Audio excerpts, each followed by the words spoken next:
Our grammar topic today is verbs followed by gerund or infinitive.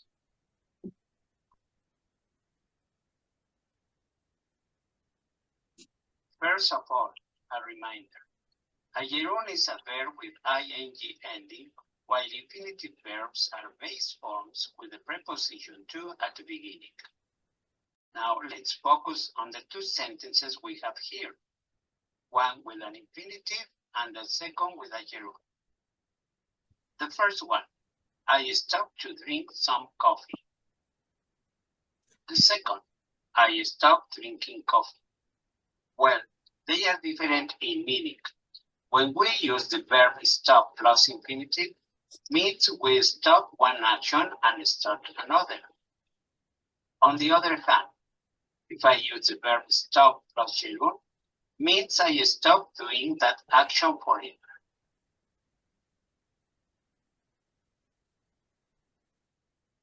You see, they are very similar, but there is a difference in meaning.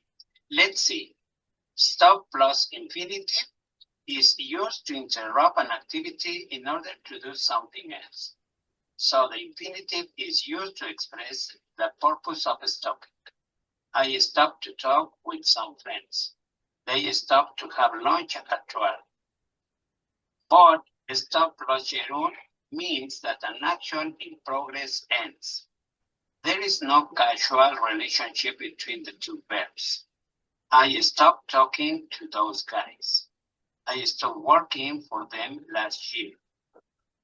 Now, this tells us we need to be careful when we're working with verbs, because not using the correct form of the verb can compromise the message we want to share. In English, we have a rule when working with verbs. If we come across two verbs together, the first will dictate the form of the second, no matter what verb tense is found. Now we have our first category. Verbs like deny, discuss, finish, mention, practice, win, resist, suggest, admit, consist, and detest are only followed by gerunds. We'll go through a few examples. I practiced speaking English with an American friend last night. They discussed going somewhere exotic on their vacation last year.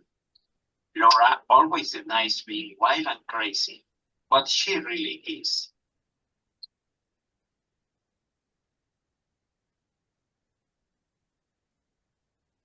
Now let's focus on the following category.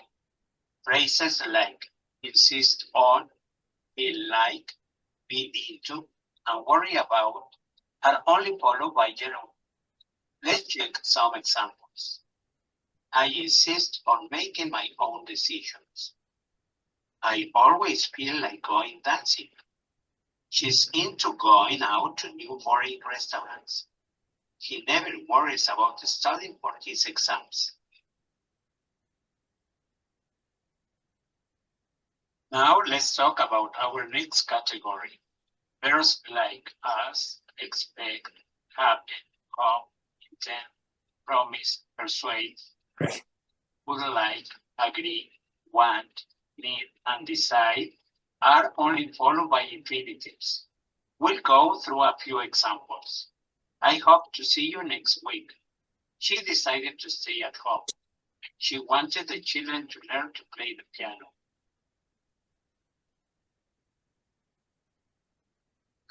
Now we have only two remaining categories. Let's talk about them. The first one, verbs like hate, love, and the phrase can stand can be either followed by a gerund or an infinitive without changes in meaning. Let's see a few sentences. I can stand being in a messy room. I can stand to be in a messy room. I love taking my friends to new clubs. I love to take my friends to new clubs. I hate getting up for early morning classes. I hate to get up for early morning classes.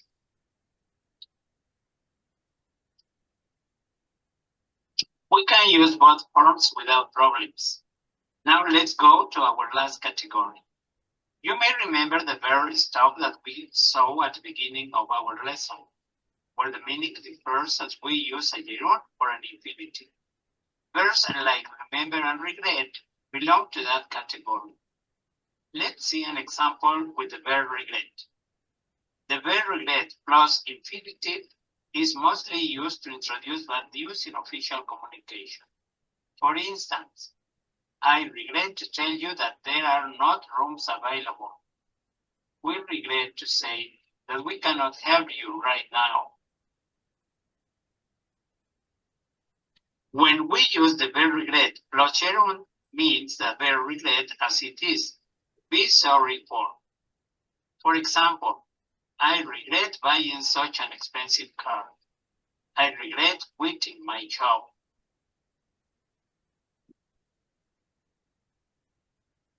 Now it's time to talk about grammatical structures. It is going to be according to the tense we are using at the moment of speaking. Let's see a few examples. Verbs plus gerund. Simple present. Affirmative. I like writing essays. Negative. I don't like writing essays. Interrogative. Do you like writing essays? Yes, I do. Verbs plus infinitive. Simple past. Affirmative. She decided to stay at home. Negative. She didn't decide to stay at home. Interrogative. Did she decide to stay at home? No, she didn't. Now let's see other structure examples. Be into plus gerund. Affirmative. I'm into being nice to everyone. Negative. I'm not into being nice to everyone. Interrogative. Are you into being nice to everyone? Yes, I am. Can stamp plus infinitive. Affirmative. She can stand to eat fish now. Negative. She can't stand to eat fish now. Interrogative. Can she stand to eat fish now? Yes, she can.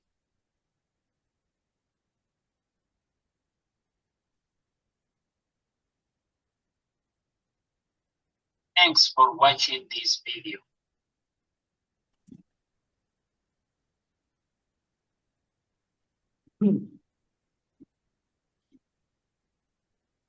Okay, let's see. Now we are going to check about this grammar. Please close your micros. Alfredo, your micro is open.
Okay, the pin is 8232128 or scan the QR code, please.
Okay, let's start with our Kahoot.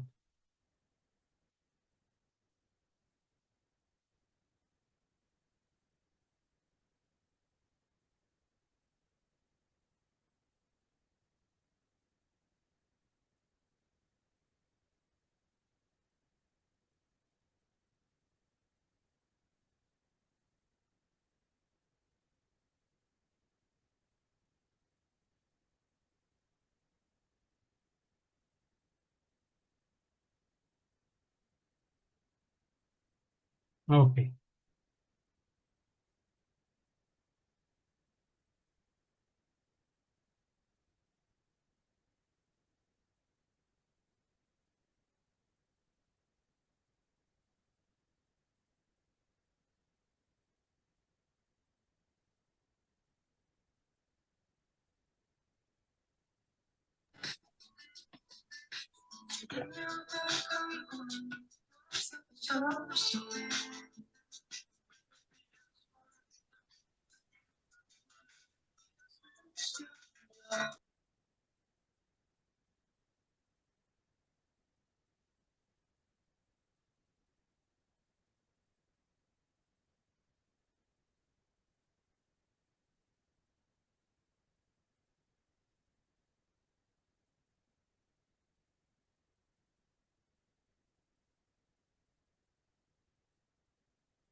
Okay, let's see our second grammar topic.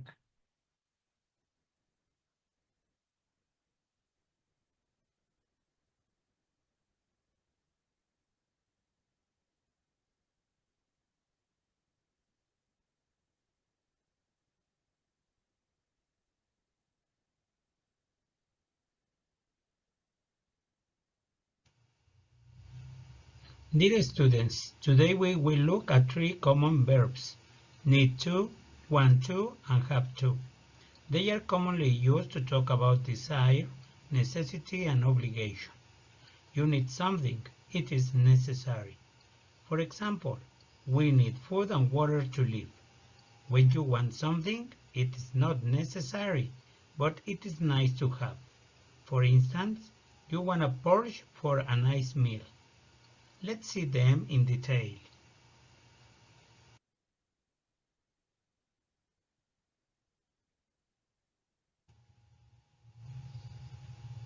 Need to as a main verb is followed by a to infinitive and expresses that something is necessary. It can be used in affirmative, negative, and interrogative sentences.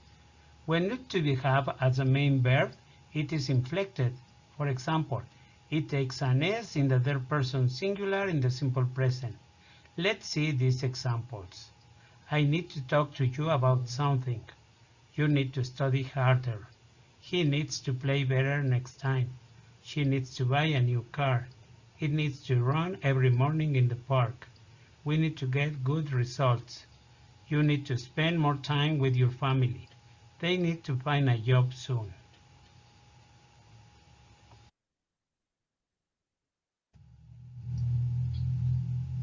The negative form don't and doesn't need plus to infinitive normally refers to actions which are unnecessary and are not performed. For example, I don't need to talk to you about anything. You don't need to study harder. He doesn't need to play better next time. She doesn't need to buy a new car. He doesn't need to run every morning in the park. We don't need to get good results. You don't need to spend more time with your family. They don't need to find a job soon.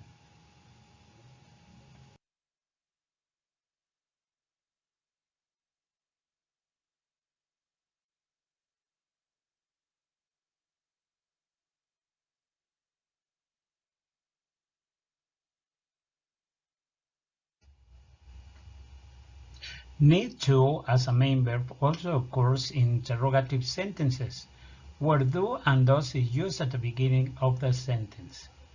This kind of question have two possible short answers, affirmative or negative. For instance, do I need to talk to you about something? Yes, you do. No, you don't. Do you need to study harder? Yes, I do. No, I don't. Does he need to play better next time? Yes, he does. No, he doesn't. Does she need to buy a new car? Yes, she does. No, she doesn't. Does it need to run every morning in the park? Yes, it does. No, it doesn't. Do we need to get good results? Yes, you do. No, you don't. Do you need to spend more time with your family? Yes, we do. No, we don't. Do they need to find a job soon? Yes, they do. No, they don't.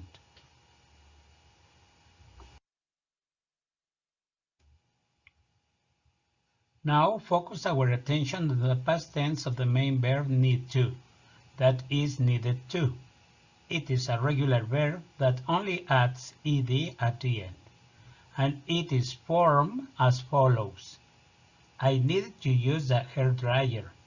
You needed to change the lock. He needed to buy some milk and bread. She needed to make a birthday cake. It needed to stay outside the house. We needed to water the garden. You needed to send the emails. They needed to see a doctor.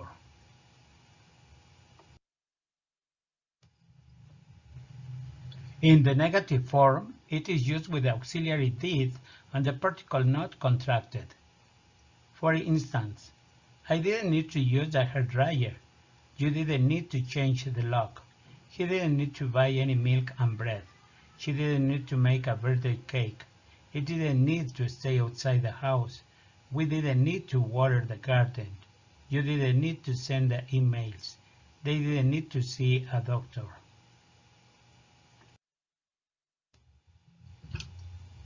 In the interrogative, need is used with the auxiliary did and the infinitive form without to. The auxiliary goes at the beginning. Let's see the examples. Did I need to use the hairdryer? Yes, you did. No, you didn't. Did you need to change the lock? Yes, I did. No, I didn't. Did he need to buy some milk and bread? Yes, he did. No, he didn't. Did she need to make a birthday cake? Yes, she did. No, she didn't. Did it need to stay outside the house? Yes, it did. No, it didn't. Did we need to water the garden? Yes, you did. No, you didn't. Did you need to send the emails? Yes, we did. No, we didn't. Did they need to see a doctor? Yes, they did. No, they didn't.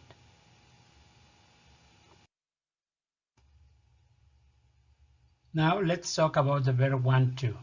The verb want to is used to express a wish or desire to do something, but that action is not essential. And as the same as the verb need to, it is affected by inflection on the third person. Let's see these affirmative sentences. I want to go to the movies tomorrow. You want to get a concert ticket soon.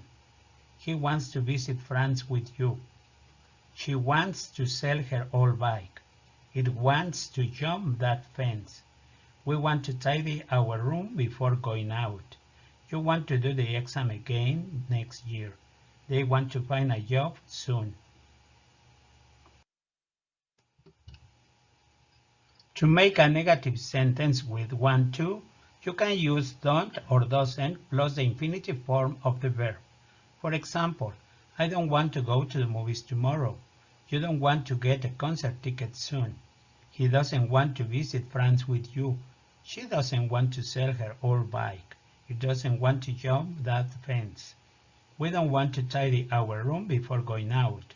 You don't want to do the exam again next year. They don't want to find a job soon.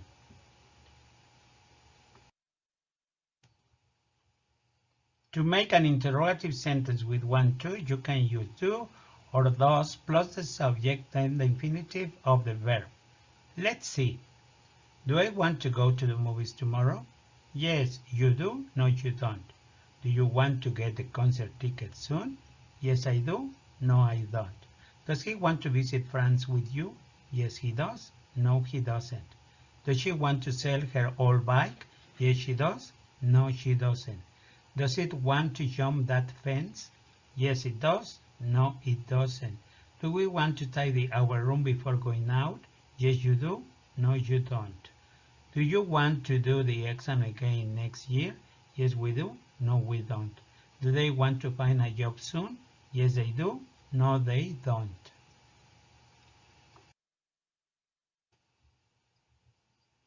The simple past tense of the verb want to is wanted to. Want is a regular verb and it's easily conjugated. We just add ed at the end of the verb. Here's how to use want to in the past tense in affirmative. Use the subject plus the verb in past. For example, I wanted to finish my work early. You wanted to go to the store with my sister. In negative, use the subject plus did not or didn't and the base form of the verb. For example, she didn't want to finish her work late. He didn't want to go to the store with my sister. In interrogative, use did plus the subject and the base form of the verb. For instance, did you want to finish your work early? Yes, we did. Did they want to go to the store with us? No, they didn't. See, we use the same past structure as the verb need to. Now, the verb have to is used to express certainty, necessity, and obligation. It uses the same previous grammar structure as the verbs need to and want to. We use the auxiliary do and does for negative and interrogative in present. As it is an irregular verb in affirmative sentences, we use have and has. This last form is for the third person singular he, she, and it. Look at these examples. In affirmative, I have to study for the exam. She has to open the window. In negative, I don't have to study for the exam. She doesn't have to open the window. In interrogative, do you have to study for the exam? Yes, I do. Does she have to open the window? No, she doesn't.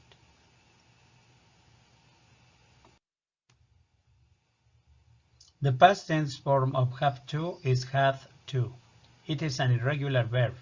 Had to is used to talk about necessity and obligation that existed in the past.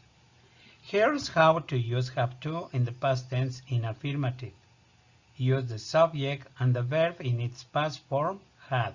For example, I had to study for the exam. She had to open the window. In negative, use the subject plus did not or didn't and the base form of the verb have. For example, I didn't have to study for the exam. She didn't have to open the window. In interrogative, use did plus the subject and the base form of the verb have. For example, did you have to study for the exam? Yes, I did. Did she have to open the window? No, she didn't.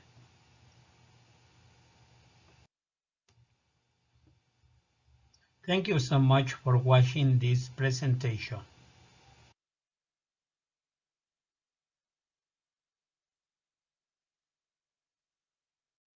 Okay, let's do the Kahoot about this second part of our class today.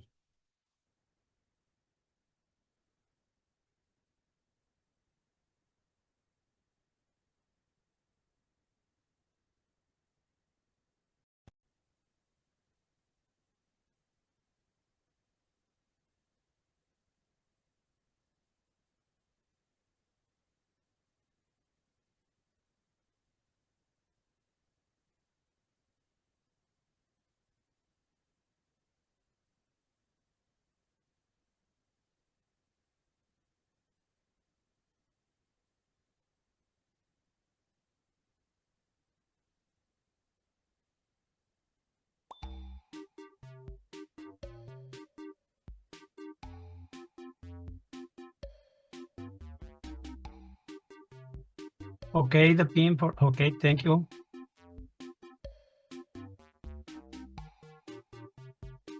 Thanks a lot.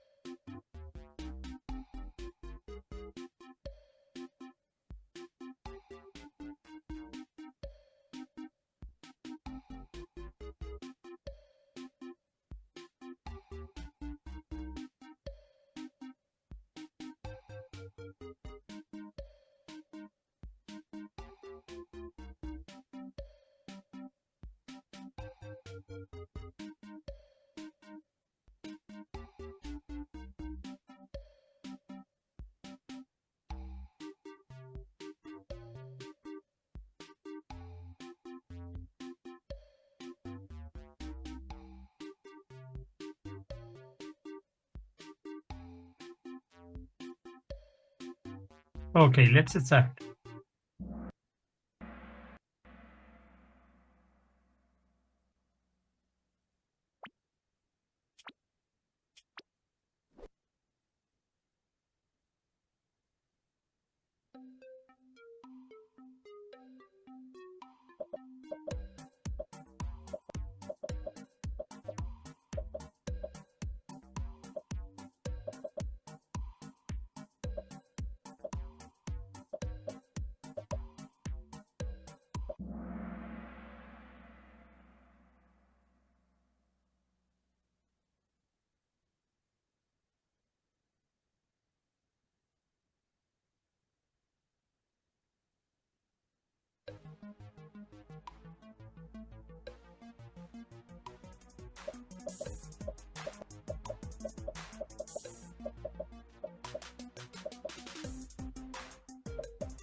Okay, for this second Kahoot, we have Cortez Sebas on the first place, Angel Guzman on the second place, and Jimena on the third place. Congrats, all of you.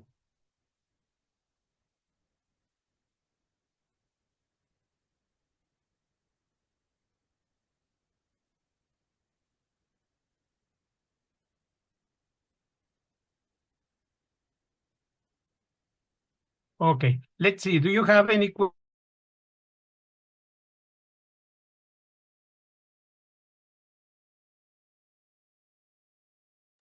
No se escucha. Okay. Do you have any question or questions? Okay, I'm going to give you an important information about the course. Okay, vamos a checar estas fechas que son muy importantes para el cierre casi ya de Inglés 3. El 12 de noviembre, por favor, no se les olvide la entrega de las unidades 3 y 4. En la unidad 3 hay que hacer la actividad y hay que subir el portafolio de la unidad 3. En la unidad 4 únicamente subir el portafolio. Recuerden que el portafolio son 3 capturas de los resultados de las actividades que hago en cada unidad. ¿Ahí hay alguna pregunta, alguna duda? ¿No? Ok. No, teacher. Nos adelantamos un poquito porque el 13 de diciembre estaríamos terminando Inglés 3, ¿ok? Para ese viernes 13 debemos de entregar varias actividades, aparte de hacer 2 exámenes. Entonces les voy a describir eso. Tenemos en la unidad 5 y la unidad 6. En la unidad 5 nuevamente tenemos que hacer la actividad integradora y el portafolio de la unidad 5. En la unidad 6 únicamente tienen que subir el portafolio de evidencias. Pero al cierre de la unidad 6, que sería el 13 de diciembre, que sería la fecha límite, tenemos que hacer el examen de la unidad 5 y 6 y el examen final. Es decir, ahí van a tener que realizar 2 exámenes. La fecha límite para la entrega de la unidad 5 y 6 es el viernes 13. Y el viernes 13 también sería la fecha límite para hacer tu examen final y tu examen de la unidad 5 y 6. Entonces estamos un poquito apretados. El día de hoy ya te voy a abrir en la plataforma la unidad 5 y 6 para que vayas viendo qué es lo que tienes que entregar en el foro. ¿Alguna duda? ¿Algún comentario?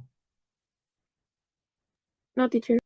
De cualquier forma, yo voy a estar en el WhatsApp, ¿sí? Para que cualquier duda, cualquier situación que se te presente, me la hagas saber por ahí y podamos tener un feliz término de curso.